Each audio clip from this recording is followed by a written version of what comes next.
Good morning. Good morning, Hong Kong. Good morning, everybody. Good morning, world.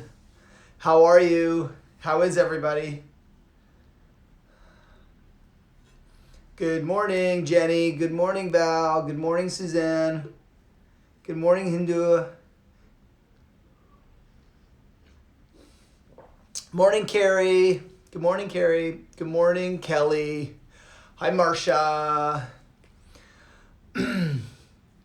I have to get a name list. When you're saying hi, make sure you say your name below so that I know who you are. Hi, Amani. Morning, Dee. Hi, Cora. Good morning, Seoul, Korea. Hi, Liz. Morning from Sydney, Melissa. Hi. Hi, Jessica. Good morning, Claudia. Hello. Hi, Mary. Hi, Maria. Hola, Maria. Hello, Elise. Good morning. Scotty, Kinnan, how are you, buddy? Wow, to the old days. Great. Yeah, Dee, good to see you, man. Jackie, hi. Hi, Missy. Hello, Southside. Or, what is it? The slope side. Morning, Jackie. Good morning, Diana. Hi, guys. I hope you guys are well. I hope you're sleeping well. I had a good sleep last night. Hope you guys too. Hi, Lizzie. Hi, Lizzie. Good morning, Estelle. Hi. So good to see your name there. That's awesome. Hi, Dada. Good morning. Good morning, Vivian on the East Coast of the U.S. Good morning. Good morning, Maggie. Good morning, Margaret. Singapore, Janet. Hello. From Malaysia, hello. Yes, hi Pei, hi Suling, Singapore. Hi Mabel. Yep, here we go. Good morning, Linda, with your coffee, me too.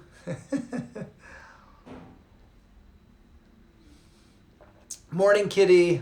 Morning. Hi, Nav. Hi, Nav. How are you? Miss you. Yeah, namaste. Hi, Bhavna. Hi, guys. Hi.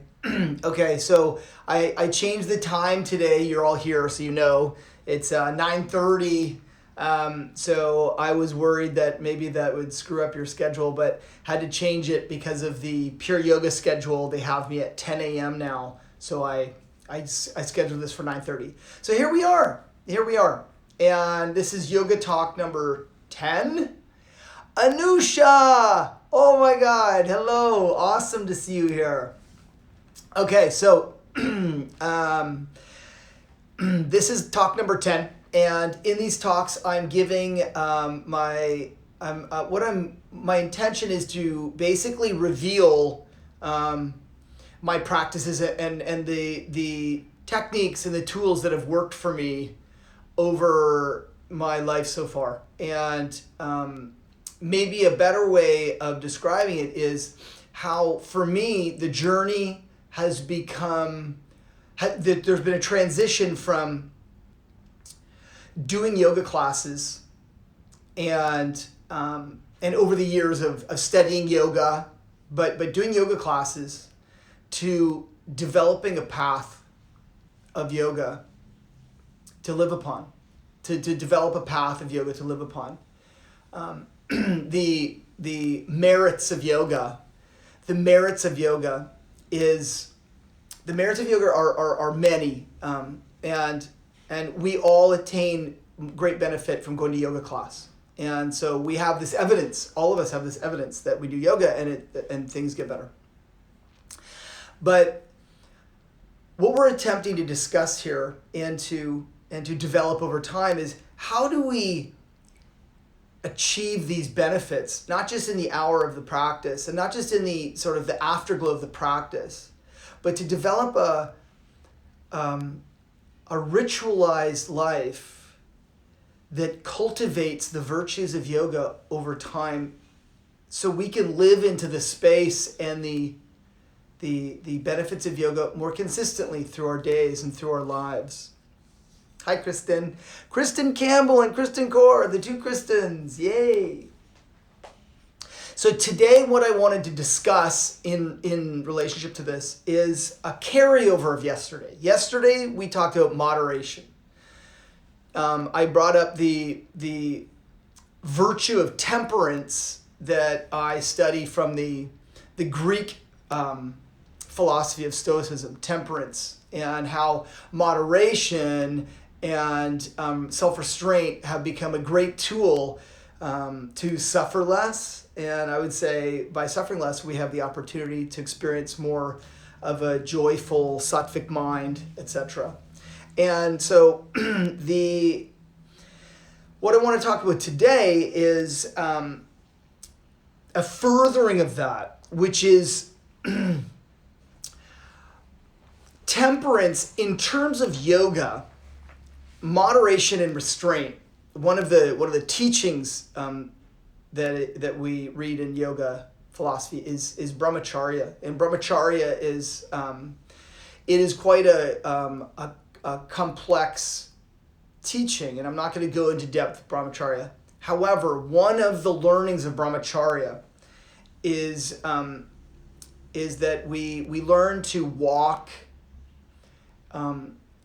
with the gods, or to walk in the realm of the gods, and what that has meant is that through the practice of yoga we move towards the truth.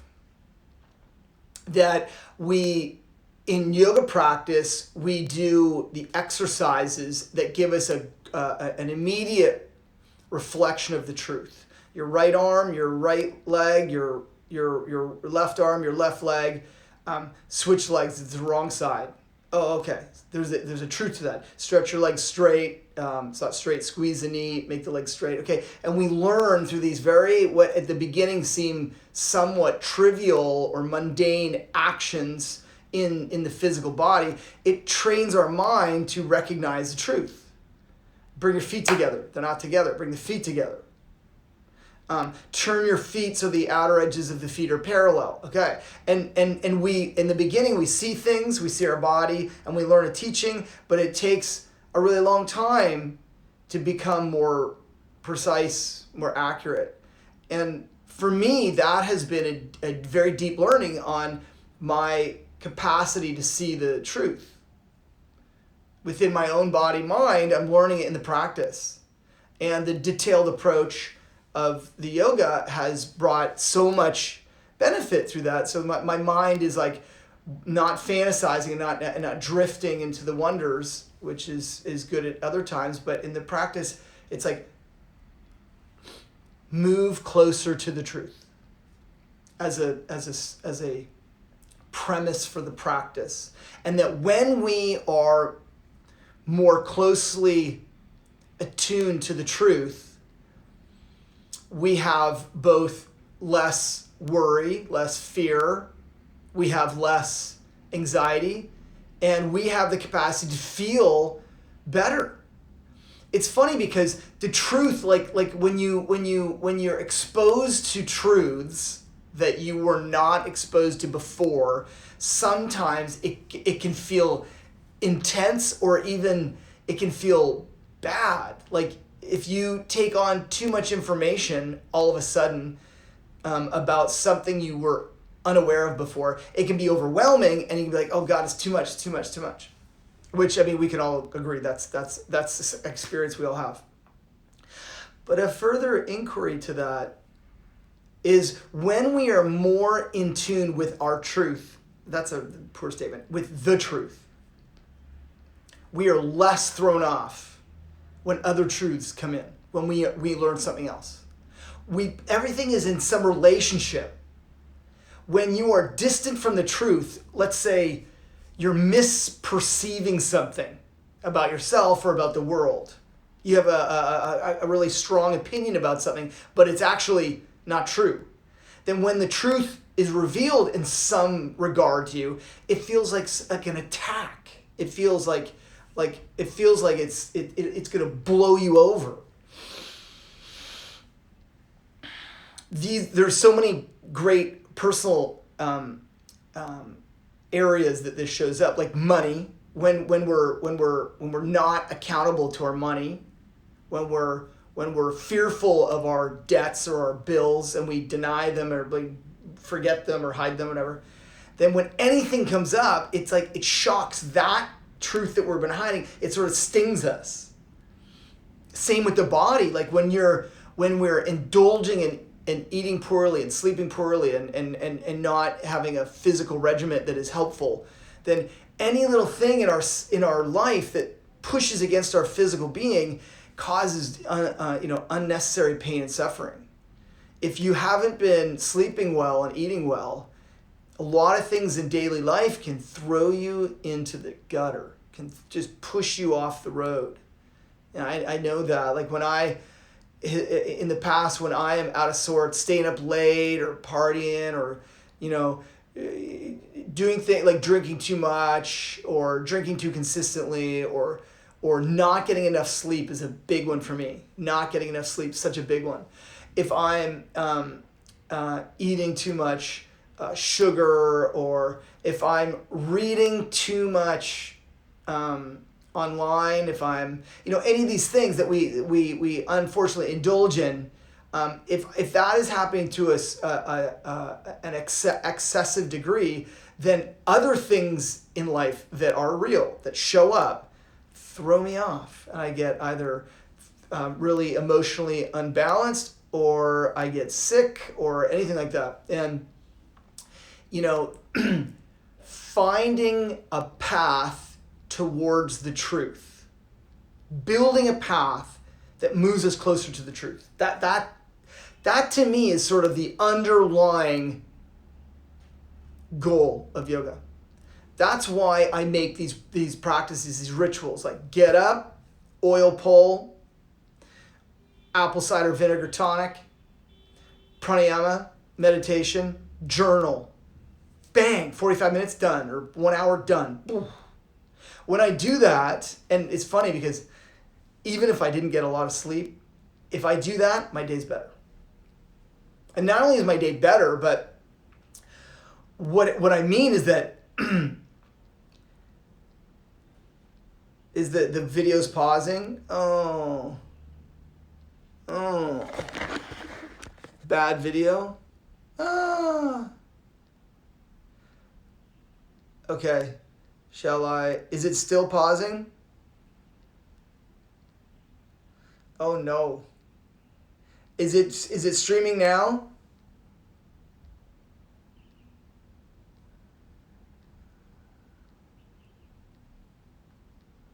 Oh. Okay, so maybe should I start it again? Do I shut it off and start again? Any thoughts? Should I shut it off and start it again? No.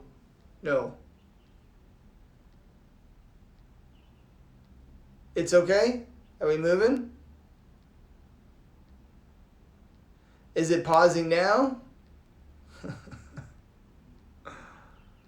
Keep going. Okay, I'm gonna keep going.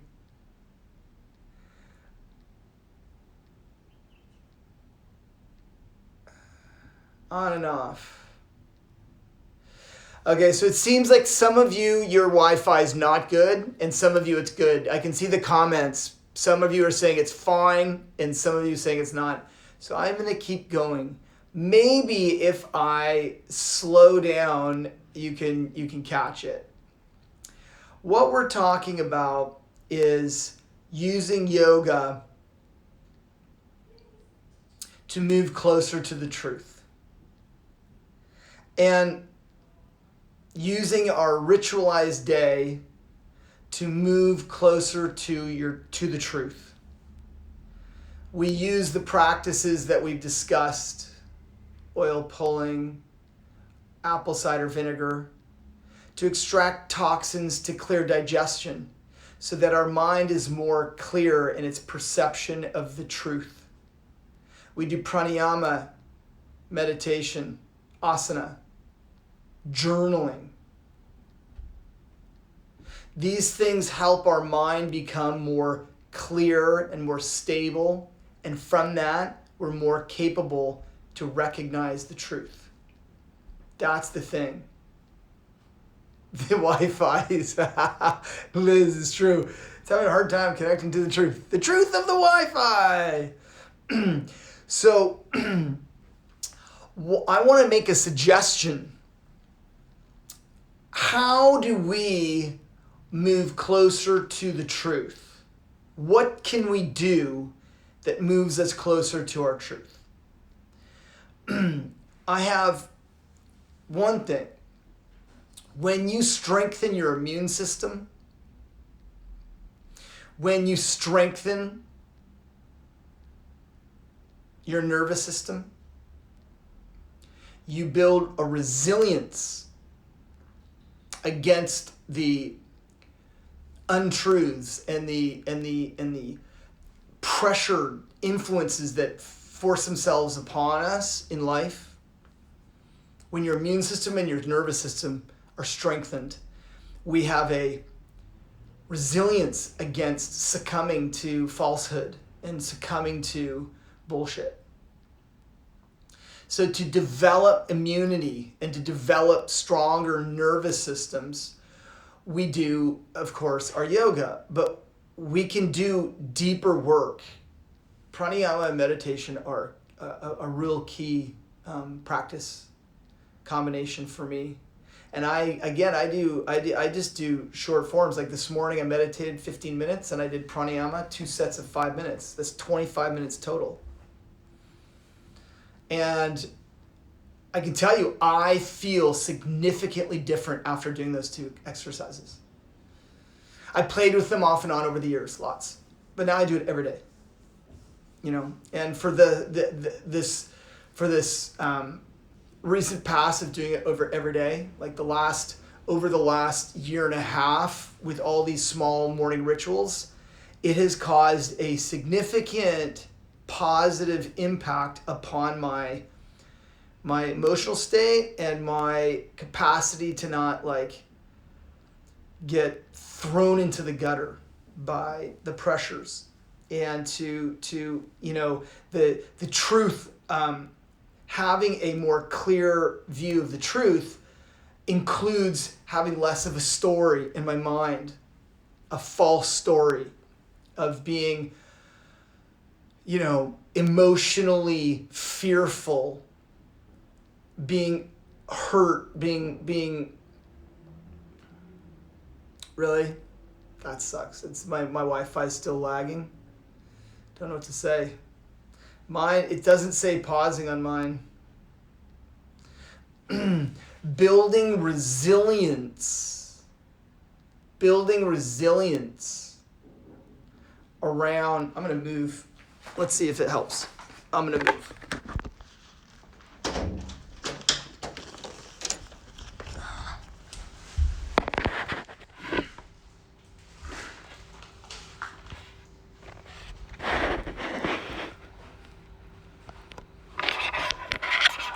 It's funny because I'm currently facing this this constant stream of people saying it's broken, it's screwed, and then now I'm reacting to it, which is a great example of the circumstance I'm talking about. So one of the things, now you're seeing my living room.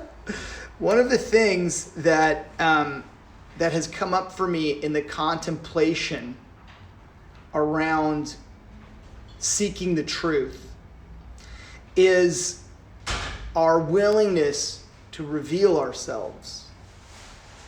So I find my willingness to reveal myself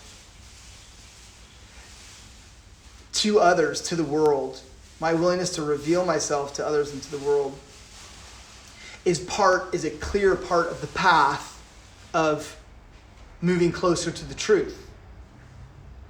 Meaning,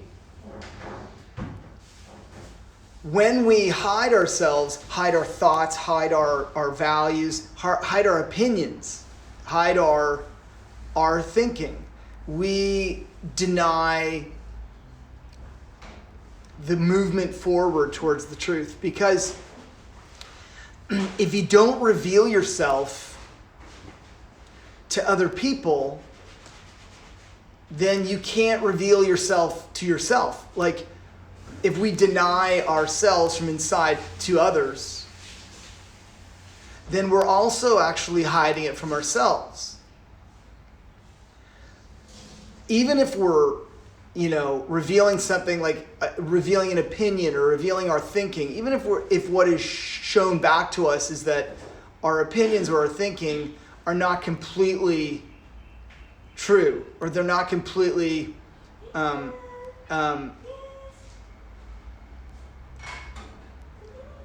the highest of what they could be. And we fear not saying something because our minds are somewhat blocked. Jan, can you guys be quiet? Thank you. Sorry I had to come out of the room. So by revealing ourselves to other people, we actually hear our own words. Our thoughts are revealed outwardly. And in that, the world challenges us. When you reveal your values, your thoughts, and your thinking, the world challenges us. We get pushback, and that's participation. And in that, we're challenged to check ourselves and to know, is that really true? What I'm saying true? Like, I find this very revealing when you have strong opinions or judgments about yourself. And if you say them out loud to people, if you say like, oh, I'm shitty, or I'm not good, or, as a yoga teacher, we have constant critical battles inside. I'm not good, or people don't like me, or all those kind of things. I mean, everyone has that, right? Unworthiness dilemma.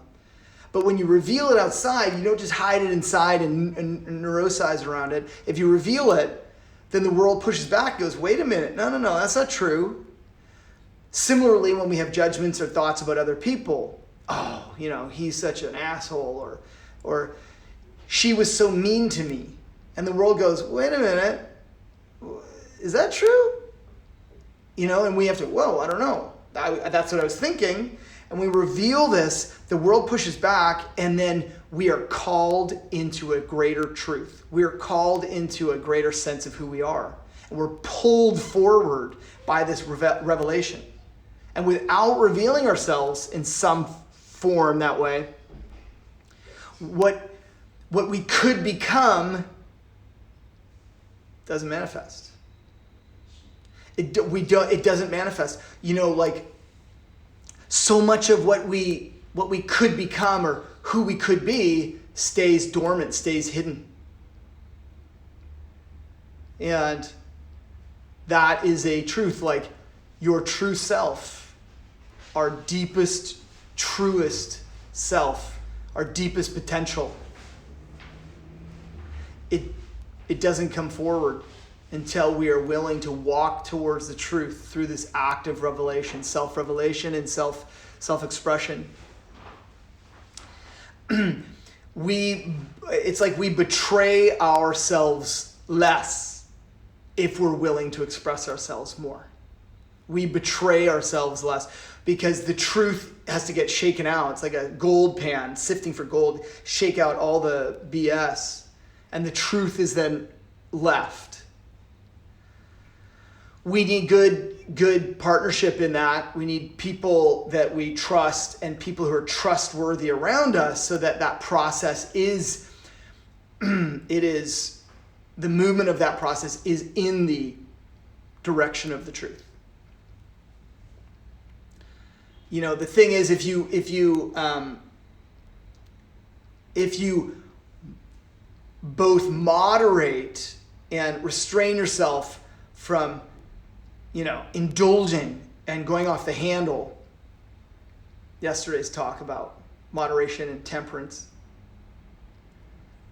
You get a buildup inside sometimes.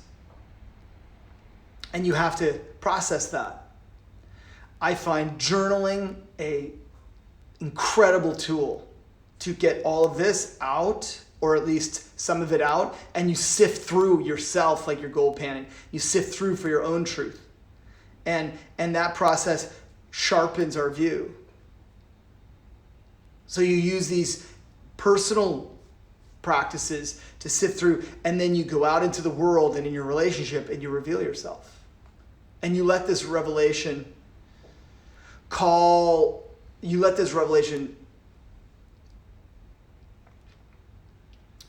deeper self forward. Authenticity is the path of yoga. Authenticity.